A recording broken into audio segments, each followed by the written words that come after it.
Es un privilegio para mí el poder esta mañana compartir el mensaje de la palabra de Dios.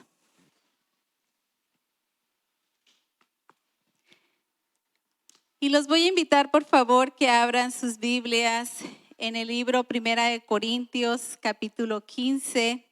Vamos a leer el versículo 58.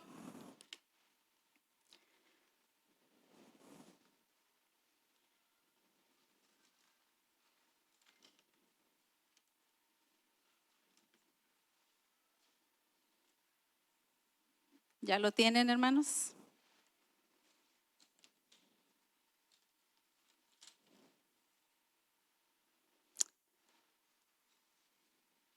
La palabra de Dios dice así: así que, hermanos míos, amados, estad firmes y constantes, creciendo en la obra del Señor, sabiendo que vuestro trabajo en el Señor no es en vano. Oremos. Padre, en esta mañana, Señor, venimos delante de tu presencia dándote gracias por la bendición que nos das de poder estar aquí en tu casa, Señor, de poder adorarte, Padre, de poder exaltar tu nombre, Señor, porque solamente tú mereces toda adoración, toda exaltación, Padre. En esta hora, Señor, pedimos tu bendición por esta palabra. Que tú seas hablando a nuestros corazones, Padre. Que tú seas el que redarguya, Señor, nuestras vidas, Padre. Pues tú conoces la necesidad que hay en cada vida, Señor. Te pedimos que bendigas esta palabra, Señor, y que pueda ser el efecto, Señor, por la cual tú la estás enviando, Padre Santo. Gracias te damos, Padre, en el nombre de Jesús. Amén.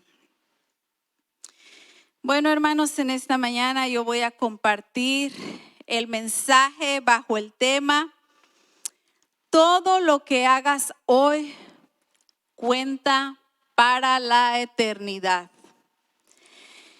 No sé si alguna vez usted ha escuchado a alguien decir alguna de estas frases: disfruta la vida al máximo porque la vida es corta y todo termina cuando muramos.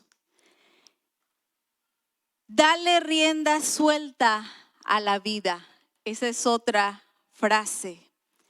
Aprovecha todo lo que puedas hacer ahorita que estás joven, lleno de vida, lleno de energía, lleno de salud y de bienestar. Porque cuando te mueras, ahí se termina todo. Y otra frase: disfruta los deleites de la vida antes de morir. Muchos de nosotros hemos escuchado estas frases. En este versículo que acabamos de leer en la carta de Corinto, el apóstol Pablo está exhortando a la iglesia a que permanezcan fieles a Dios en la fe del evangelio, porque estaban siendo influenciados y arrastrados por las corrientes del mundo. Había mucha idolatría, había mucha inmoralidad sexual, había muchos pensamientos liberales, filosóficos y falsas doctrinas que los querían hacer dudar y apartarlos de su fe en Cristo. Había algunas personas que negaban la resurrección de Cristo y enseñaban que una vez que el ser humano moría, su historia terminaba ahí. Así como mucha gente piensa el día de hoy que debemos de disfrutar la vida, que debemos darle deleite a nuestra vida y hacer todo lo que está en nuestras posibilidades hoy. ¿Por qué? porque un día vamos a morir. La gente piensa que ahí va a terminar todo. Y Pablo corrige esta enseñanza errónea y les recuerda a la iglesia y nos recuerda el día de hoy a nosotros también, que para todo aquel que cree en Cristo, que ha sido salvo por Él y que ha puesto su fe y su confianza en Dios, hay vida después de la muerte. Si usted probablemente creía que ahí se terminaba todo, hermano, déjeme decirle que no. Hay vida después de la muerte. El apóstol Pablo deja en claro que la muerte no es el punto final de nuestra existencia. En todo el capítulo 15 de Corintios hace énfasis en la resurrección de Cristo y en la resurrección nuestra. Nos dice que así como Jesucristo murió y resucitó de los muertos, un día nosotros como hijos de Dios tenemos la esperanza que después de muertos resucitaremos y que tendremos cuerpos nuevos y vivificados para pasar la eternidad con Dios. Por lo tanto, mientras estemos vivos, debemos preocuparnos no por disfrutar la vida, no por deleitarnos en este mundo, sino por vivir la vida conforme a la voluntad de Dios. Tenemos que preocuparnos por vivir una vida esforzada, por vivir una vida que le agrade a Dios, para que un día podamos llegar a su presencia y poder disfrutar de la eternidad con Él. De tal manera que podemos vivir la vida en este mundo conforme a la voluntad de Dios. No podemos vivir la vida, hermanos, a la ligera. Tenemos que vivir conscientes que todo lo que hagamos en esta vida, todo lo que usted y yo hagamos en esta vida, sea bueno o sea malo, trasciende para la eternidad. Los corintios estaban rodeados por todo tipo de maldad, como leímos al principio. Había mucha idolatría, mucha inmoralidad sexual. Había tantos pensamientos filosóficos, liberales, así como el día de hoy también vivimos nosotros, hermanos. Estamos rodeados del pecado. El pecado abunda por donde quiera. Vivimos en un mundo que está apartado de Dios. Vivimos en un mundo lleno de maldad. El pecado se ha ido extendiendo cada día más y más. Y nuestra fe, hermanos, es probada. Pero como hijos de Dios, no podemos permitir que ninguna circunstancia externa nos aparte de nuestra fe en Cristo. No podemos permitir que aquellos pensamientos que tiene la gente liberales nos aparten a nosotros de nuestra fe, de en quién hemos creído. No podemos permitir. Como hijos de Dios, hermanos, tenemos que pararnos firmes en nuestra fe en el Señor. Tenemos que permanecer fieles a Él.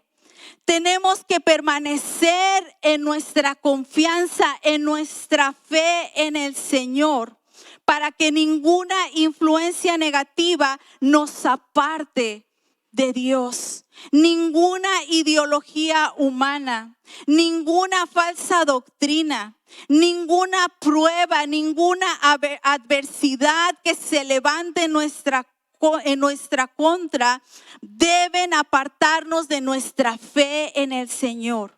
Aún, hermanos, las pruebas que pasamos, aún los problemas, aún las situaciones difíciles no son el motivo por el cual nos aparten de nuestra fe en Cristo. Por eso el apóstol Pablo exhorta a los creyentes que nos esforcemos en vivir una vida agradable delante de Dios, que permanezcamos fieles y que no nos dejemos llevar por las influencias de este mundo, porque nuestra meta es un día llegar a la presencia de Dios para disfrutar de la eternidad con Él. Esa es nuestra meta como cristianos. Esa es nuestra meta como hijos de Dios. Enseguida vamos a estar analizando una serie de recomendaciones prácticas que el apóstol Pablo nos da, que nos van a ayudar para que desarrollemos una vida fundamentada en Cristo. Y en primer lugar, el apóstol Pablo dice: permanecer firmes y constantes en la fe del evangelio.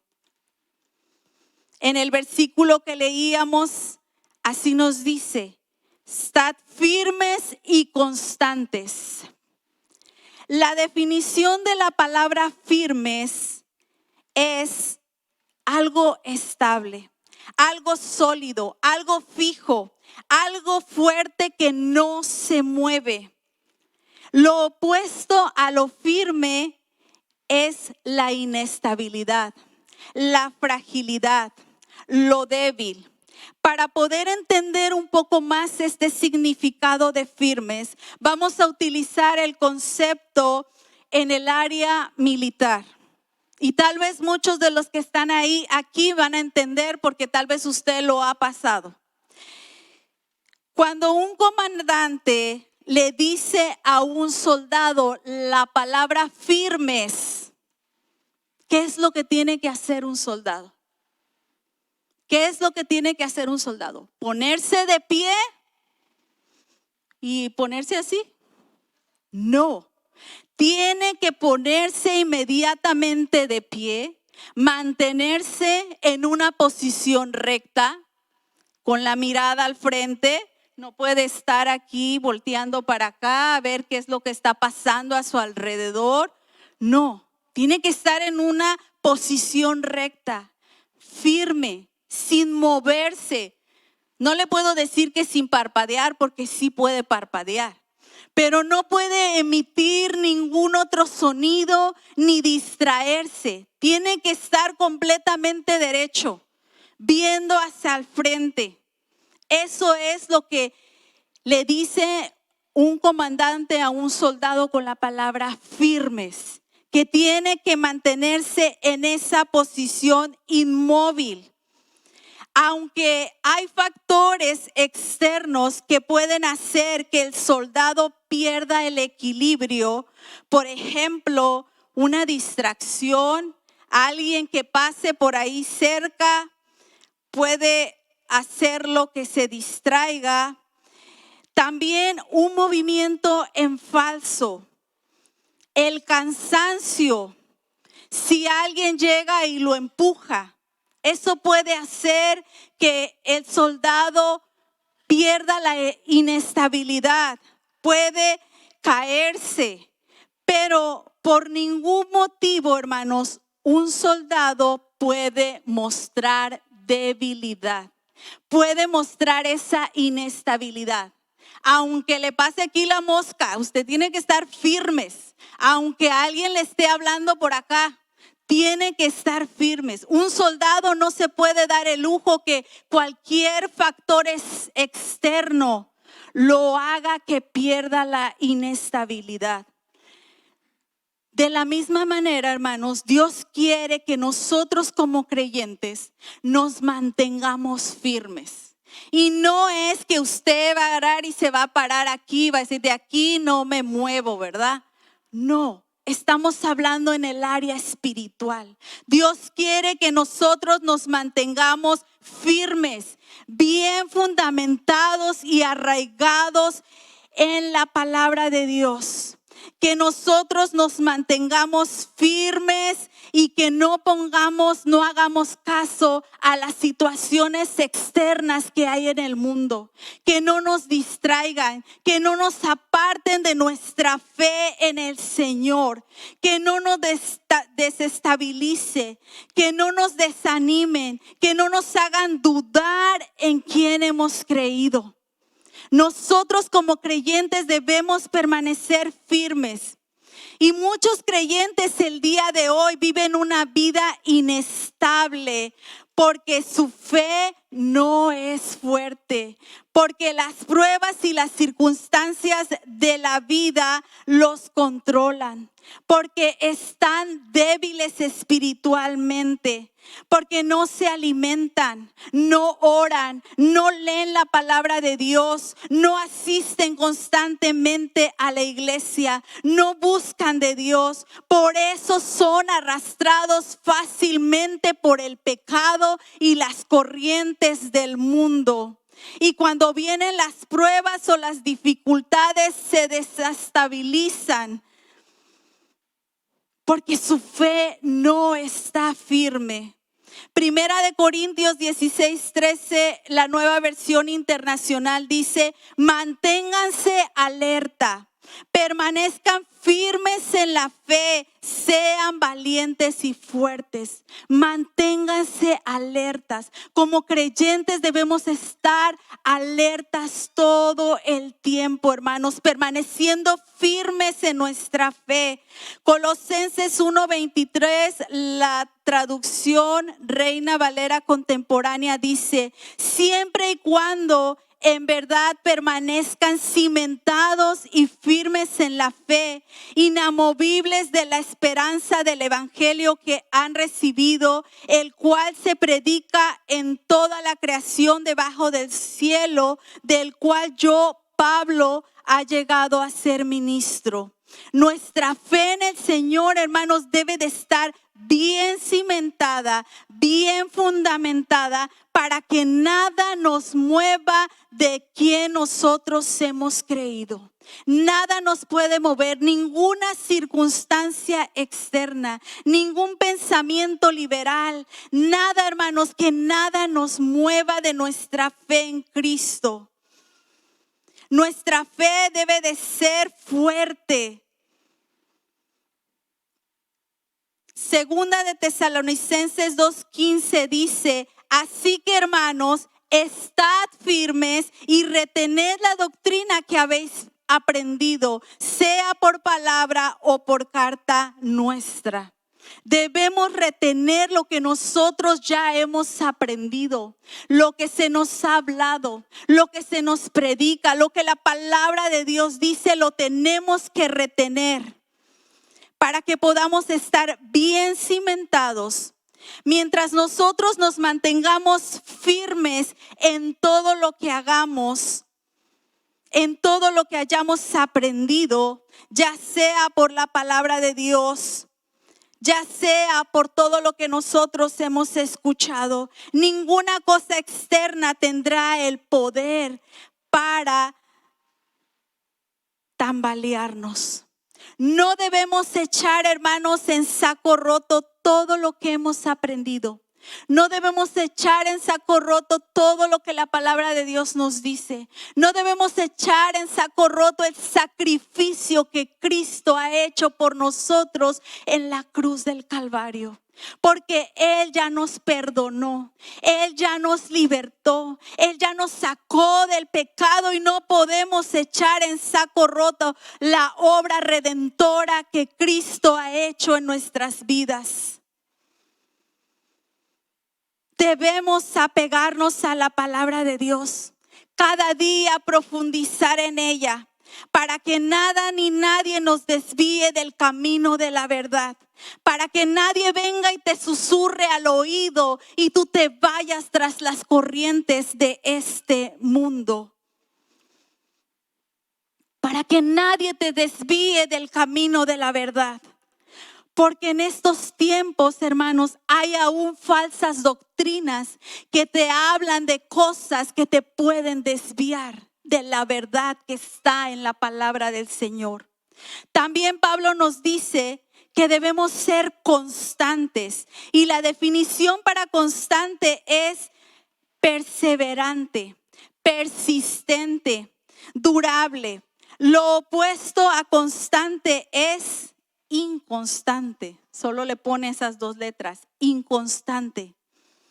Una persona inconstante es aquella que cambia de opinión, que unas veces te dice que sí, pero que otras veces te dice que no. Es una persona de doble ánimo, que su conducta es variable y que no es permanente. Santiago 1:8 dice, el hombre de doble ánimo es inconstante en todos sus caminos. La versión Dios habla hoy dice, porque hoy piensa una cosa y mañana otra, y no es constante en su conducta. Una persona inconstante empieza a hacer algo y no lo termina. Se propone el día de hoy que va a leer un libro, pero al pasar los días, ahí lo deja y ya no termina.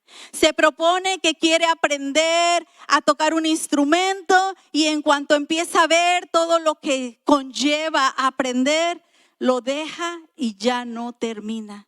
Esa es una persona inconstante, que no continúa, que tal vez empieza una relación y no dura, que tal vez un día te saluda y al otro día ni siquiera te voltea a ver. Esa es una persona inconstante. Y el apóstol Pablo nos insta para que permanezcamos firmes, pero que seamos constantes en la fe del evangelio.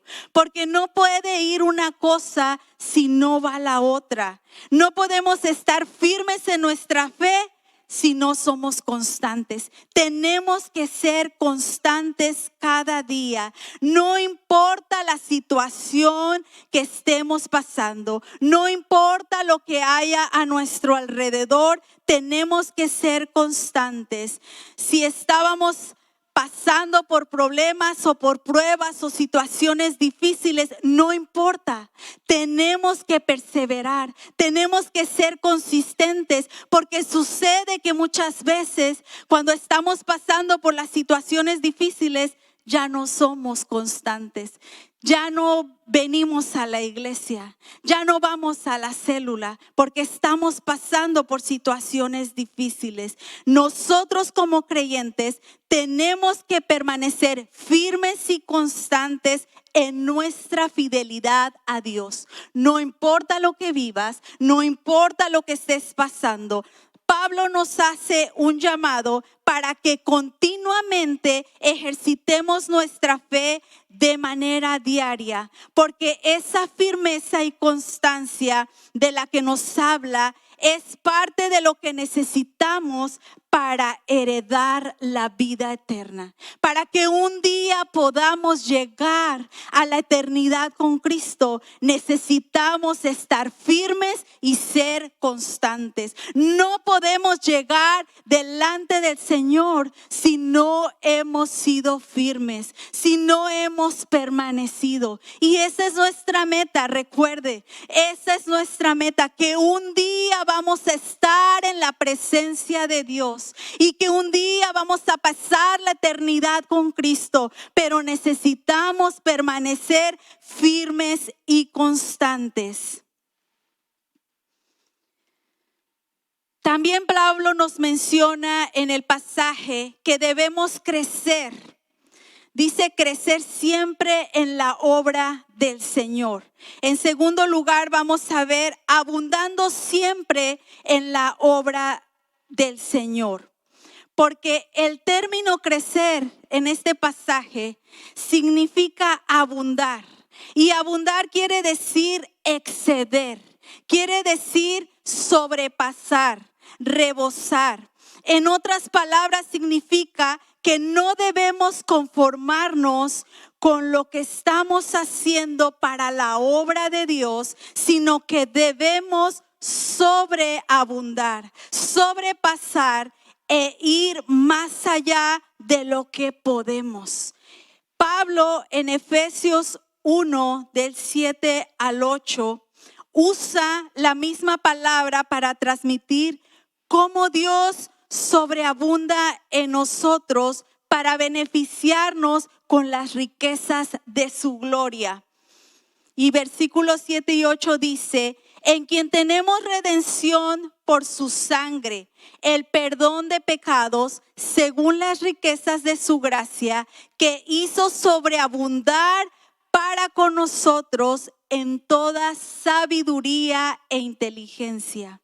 Dios, hermanos, sobreabundó su gracia sobre nuestras vidas.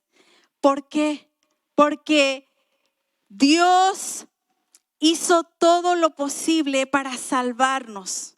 Mandó a su Hijo Jesucristo para que muriera por nosotros en la cruz del Calvario.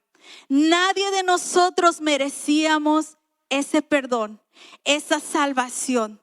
Pero fue por su amor y su misericordia, por su gracia, que Él sobreabundó sobre nosotros para que nosotros pudiésemos ser salvos.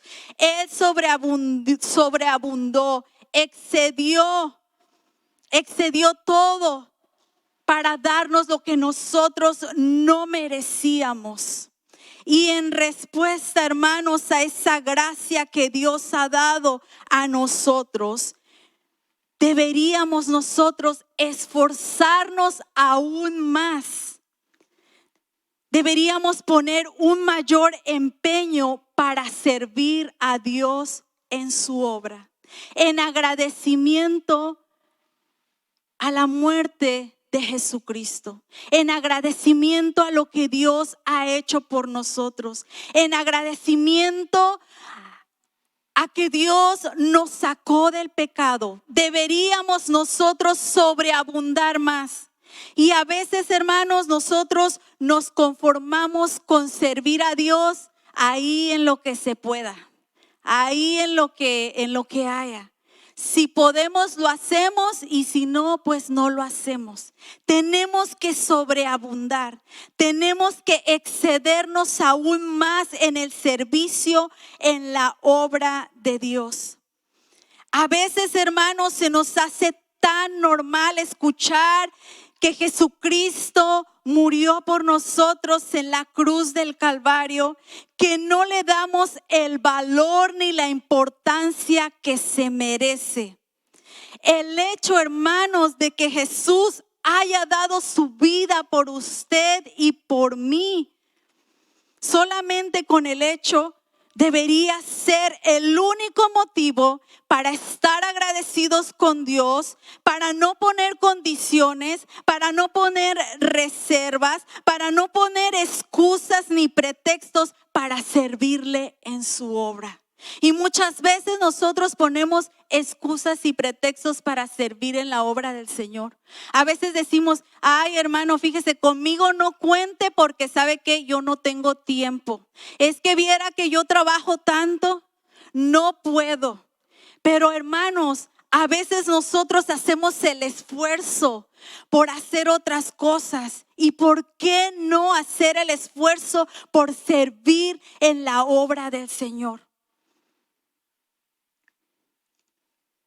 Debemos analizar, hermanos, y pensar que nuestra vida aquí en el mundo es corta.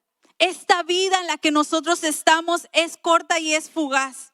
Hoy estamos y mañana usted no sabe si va a estar aquí en la tierra. Usted no sabe si Dios lo va a llamar a su presencia. Solo tenemos una vida, hermanos. Por eso no podemos desperdiciarla en cosas vanas. No podemos desperdiciar nuestra vida en cosas pasajeras. Tenemos que aprovechar cada momento, cada oportunidad, cada etapa de nuestras vidas, porque no sabemos más adelante si vamos a tener la oportunidad de servirle al Señor. A veces decimos: pues es que ahorita soy muy joven, espéreme, hermano, un poquito más. Pero tú no sabes si en ese poquito más Dios te va a llamar a cuentas. ¿Y qué le vas a decir al Señor cuando estés en su presencia? ¿Qué excusa le vas a poner? Ay, Dios mío, es que no tuve tiempo. Es que estaba muy joven.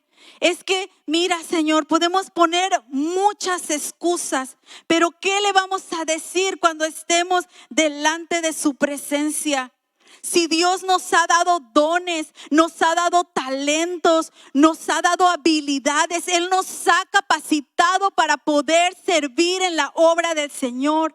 Él es el que nos ha llamado, hermano, y tenemos que sentirnos privilegiados, porque mire, entre miles de personas que hay allá afuera en el mundo, Dios le escogió a usted y me escogió a mí. Él pudo haber escogido a más gente, pero nos escogió a nosotros. Y debería ser un privilegio servir en la obra del Señor. Y debería ser un privilegio sobreabundar, hacerlo con excelencia, dar más de lo que nosotros tenemos para el servicio en la obra del Señor.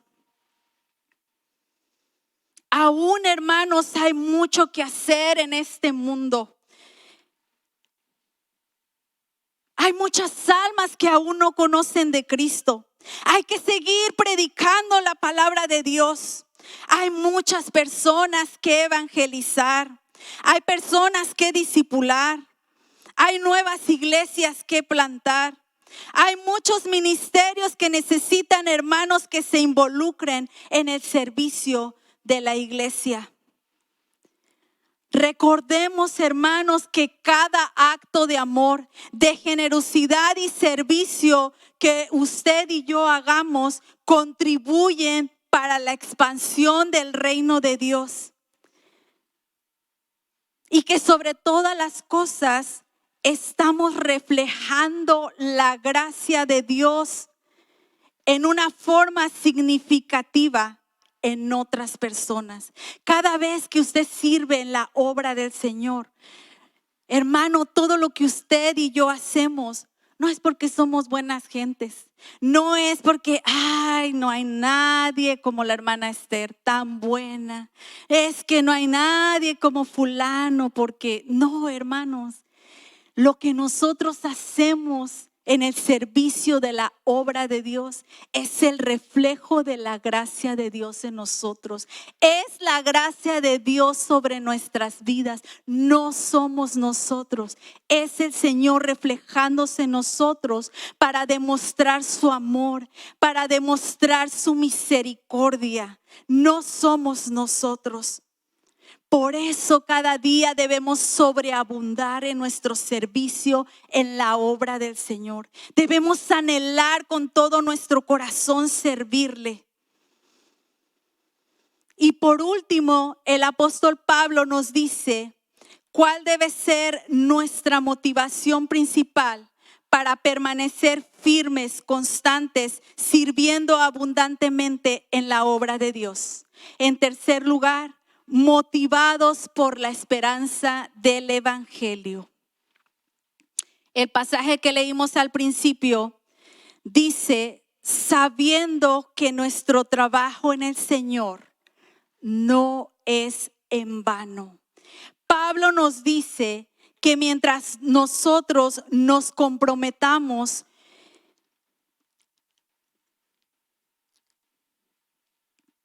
en vivir una vida conforme a lo que Dios quiere, que mientras nosotros nos comprometamos a servirle, que nuestra motivación, hermanos, sea esta, de tener esa esperanza en el Señor. Nosotros, hermanos, cuando servimos en la obra del Señor, es porque sabemos que un día vamos a estar con Cristo en la eternidad. Esa es la motivación más grande que nosotros tenemos.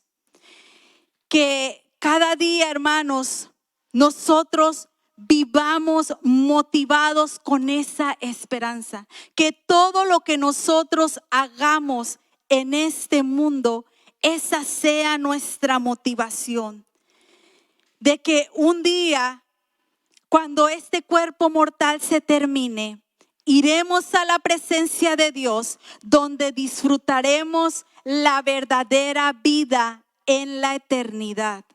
Cuando nosotros podamos comprender esto, que esa es nuestra motivación de servir en la obra del Señor, nos daremos cuenta que todo lo que hayamos hecho para la obra de Dios no ha sido en vano, que ha valido la pena.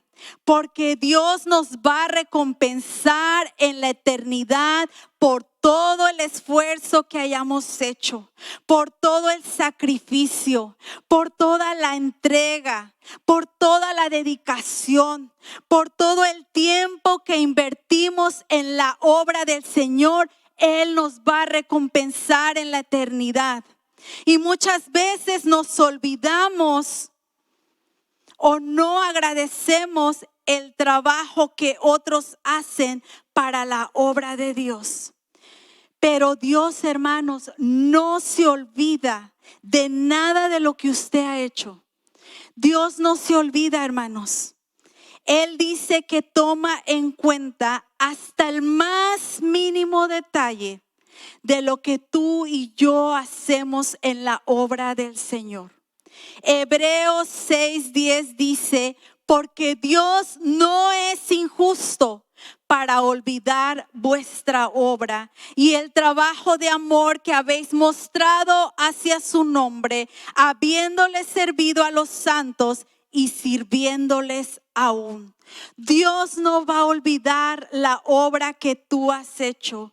Dios no va a olvidar esos detalles tan pequeños que tú haces en su obra.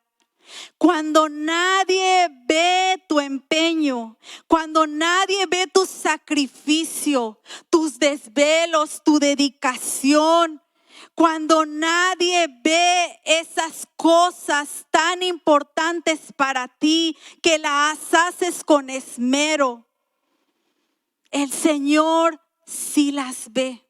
El Señor mira el tiempo que tú inviertes para la obra del Señor. Él mira todo lo que tú haces. Él mira el esfuerzo que tú haces cada día. Él mira tu dedicación. Cuando lleguemos delante de la presencia de Dios, Él va a decir, yo vi cada una de las cosas que tú hiciste en mi obra. Yo vi cómo tú te sacrificabas por estudiar, como tú eras el primero que llegaba a la iglesia para servirme. Yo miré cómo tú llorabas por las almas. Yo vi todo ese sacrificio que tú hiciste por ir a evangelizar. Yo miré cómo tú estudiabas esos mensajes para poder compartirlos en la célula.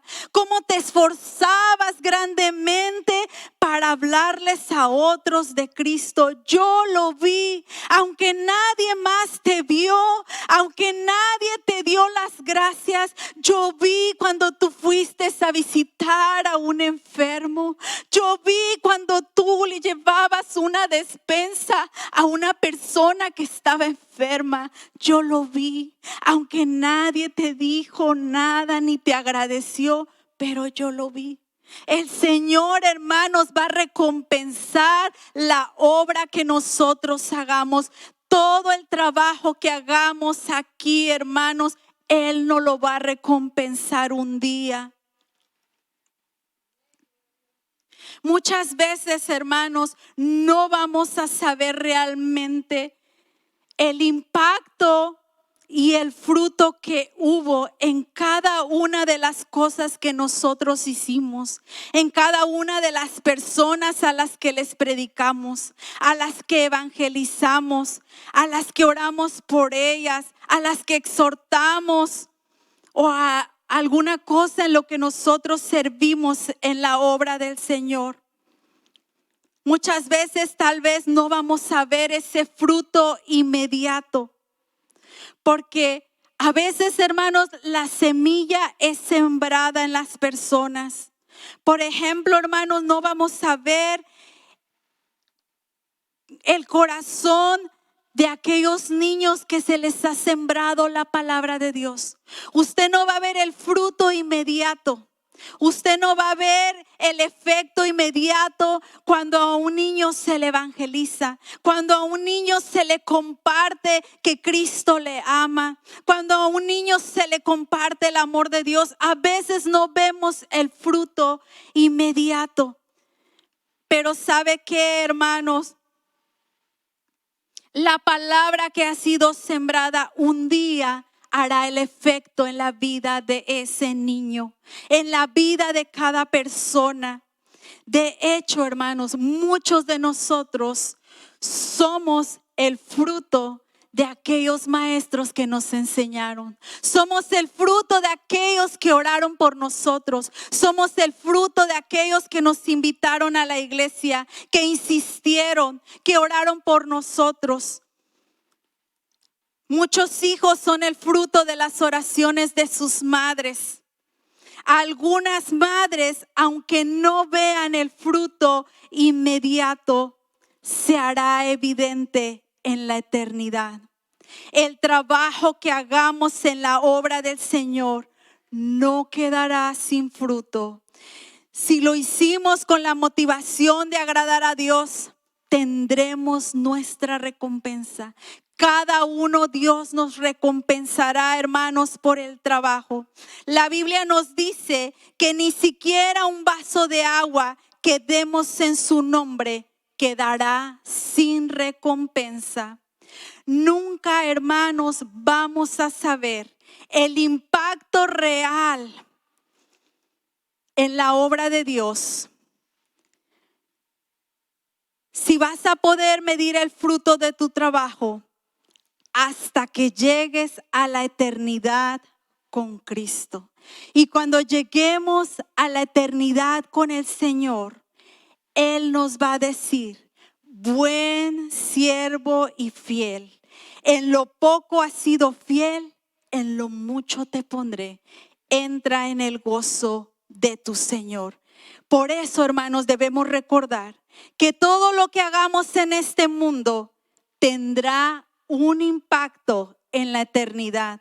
Por lo tanto, debemos esforzarnos por permanecer fieles y constantes en el Señor, fieles en su palabra, bien arraigados y cimentados en la fe del Evangelio, abundando cada día más y más en el servicio de su obra, para cumplir su voluntad y para expandir su reino en este mundo, con la plena convicción de que Dios nos dará la recompensa cuando lleguemos a la eternidad.